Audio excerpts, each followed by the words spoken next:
ಲಕ್ಷ್ಮೇಶ್ವರ ಪಟ್ಟಣದ ಶ್ರೀ ಸೋಮೇಶ್ವರ ದೇವಸ್ಥಾನದಲ್ಲಿ ಪುರಾಣ ಸೇವಾ ಸಮಿತಿ ವತಿಯಿಂದ ಶ್ರಾವಣ ಮಾಸದ ಅಂಗವಾಗಿ ಕವಿ ರಾಘವಂಕ ಬರೆದ ಸೋಮನಾಥ ಚರಿತ ಪುರಾಣ ಶನಿವಾರ ಆರಂಭಗೊಂಡ ಹಿನ್ನೆಲೆಯಲ್ಲಿ ಪುರಾಣ ಗ್ರಂಥದ ಮೆರವಣಿಗೆ ಹಮ್ಮಿಕೊಳ್ಳಲಾಗಿತ್ತು.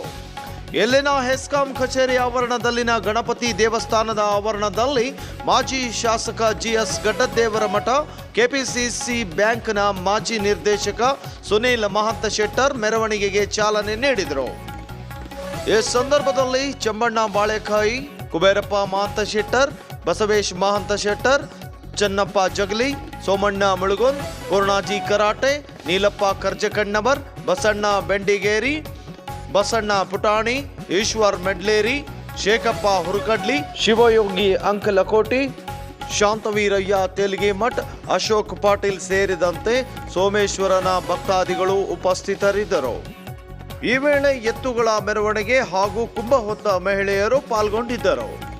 ನೀವು ನೋಡ್ತಾ ಇದ್ದೀರಾ ಸ್ಟಾರ್ ಆಫ್ ಲಕ್ಷ್ಮೇಶ್ವರ ನ್ಯೂಸ್. ನಾನು ಮೆಹಬೂಬ್.